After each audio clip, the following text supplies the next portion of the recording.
Senator Fierravanti-Wells. Thank you, Mr Acting Deputy President. Tonight I again wish to examine how political influence campaigns are being run using multiple Twitter accounts. I recently informed the Senate about the activities of Sleeping Giants Oz, an anonymous, politically motivated Twitter campaign imported from the US, whose heavy reliance on unverifiable Twitter accounts makes it actual size deceptive. The Joint Standing Committee on Electoral Matters is currently looking at cyber manipulation of elections, including considering the extent to which social media bots may have targeted Australian voters and political discourse in the past, the likely sources of social media manipulation within Australia and internationally, and ways to address the spread of deliberately false news online during elections. A submission to JSCEM from the Digital Industry Group Inc., which includes representatives from Facebook, Google and Twitter, concludes that, fortunately, the experience of DIGI members and the use of their platforms in Australia to date, there is no evidence to suggest that election manipulation has been a widespread problem in Australia as it has been in the US. Similarly, a submission from Twitter says, during the 2016 election, we were not made aware of any activity related to the suppression or interference with the exercise of voting rights in Australia. These reassurances seem at odds with a recent report in The Australian that Twitter accounts linked to the Internet Research Agency, the infamous Russian troll factory, spread politically charged posts about Australian politics, including the 2016 federal election and last year's same-sex marriage survey. However, tonight I wish to outline to the Senate how the Australian Labor Party is benefiting from another influence campaign also being conducted via the Twitter sphere. This campaign employs a calculated and malicious strategy of spreading misinformation and political spam via a large web of mainly anonymous but also automated Twitter accounts. These accounts post similar to identical pro-Labor, pro-union, anti-coalition content. They primarily engage by retweeting posts from like-minded accounts, creating an echo chamber of reinforcing noise. Twitter is full of anonymous accounts that often exist only to push partisan and frequently toxic debate by interest groups, including fake news. Twitter permits automated retweets, and it is easy to make a Twitter bot that will automatically favourite and or retweet tweets that contain particular words or hashtags. Many of the accounts to which I refer have tweeted or retweeted hundreds of thousands of times and continue to do so hundreds of times a day, cranking out pro-Labor, anti-coalition messaging on an industrial scale. Often they admit a union connection or Labor viewpoint together with an eclectic mix of other interests, which collectively cover the entire gamut of left-wing concerns. Some accounts run lies and smears against the coalition or needle coalition candidates and parliamentarians while promoting Labor initiatives or running interference for Labor. They are frequently a vehicle for unfounded and defamatory allegations, low-grade research or catalogues of alleged coalition misdeeds which wouldn't be publishable by or rate or any interest from the mainstream media. Some recycle media stories which boost Labor or are unflattering to the coalition. For example, @Virgo Tweet, which mainly retweets 80 times a day, recycles old news about alleged coalition scandals and presents it as if new. They typically follow or are followed by a mix of Labor figures and also engage with the Twitter feeds of other left-wing organisations. The aim is to discredit the coalition and to promote allies, and to distort public opinion by massively amplifying messages which feed into like-minded networks and engage both anonymous and real Twitter users.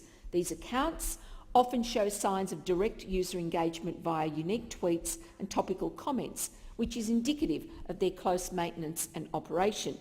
A key account is called Tala-Olop because it tweets rather than retweets an unremitting torrent of Labor propaganda.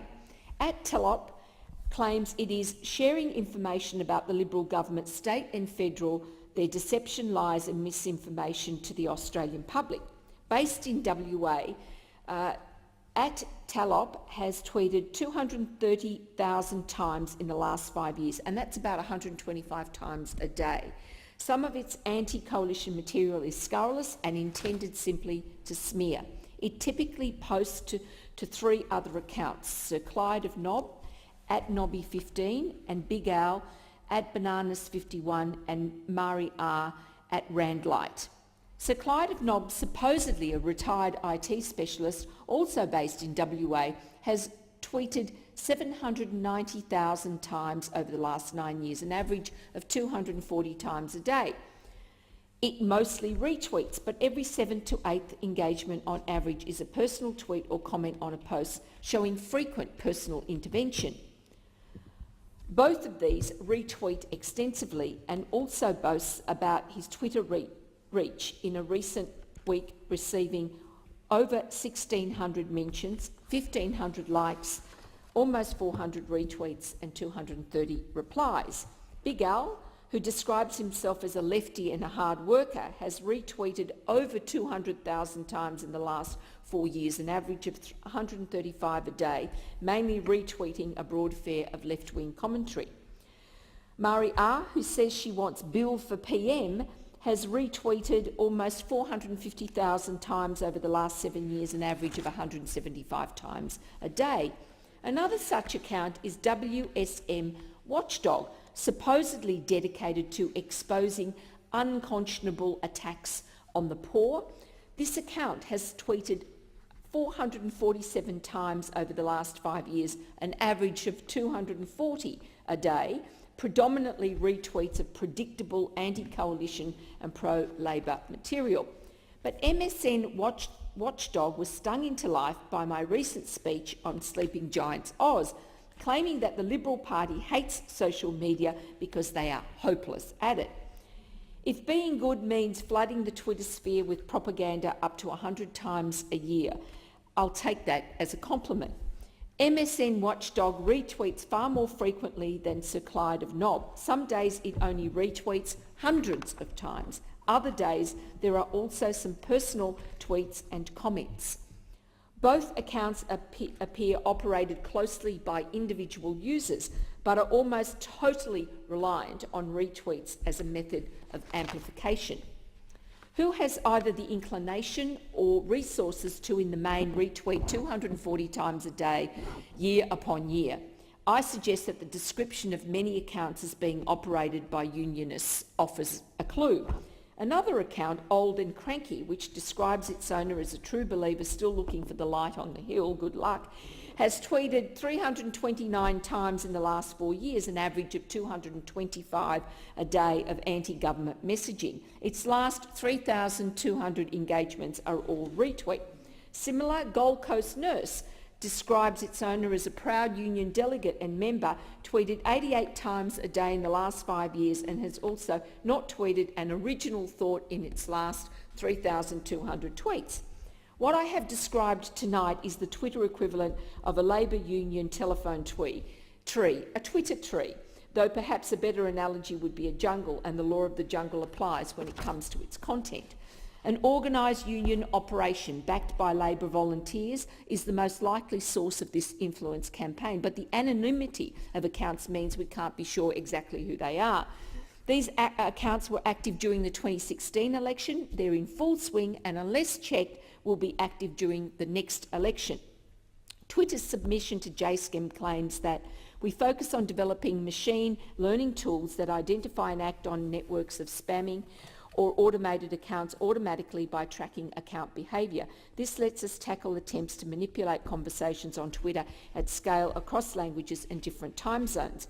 I submit that Twitter is on a steep learning curve and still has a long way to go, and I would suggest it review the activities of the accounts to which I have referred, as well as many other high-volume accounts like Wowbagger and Fair Dinkum Troublemaker.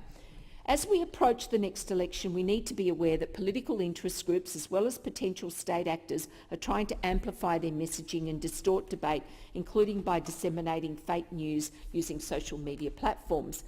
In relation to state actors, I again note that a US intelligence report assessed that Moscow will apply lessons learned from its Putin-ordered campaign aimed at the US presidential election to future influence efforts worldwide, including against US allies in their election processes. Clearly, there is much to be on guard about, as we approach the next election. I look forward to this speech to Jace Skem. I will be forwarding this speech to Jace Skem as I believe it adds qualitative material before it. Thank you, Senator Fierravanti-Wells. Senator Rice. Thanks, Mr Acting Deputy President.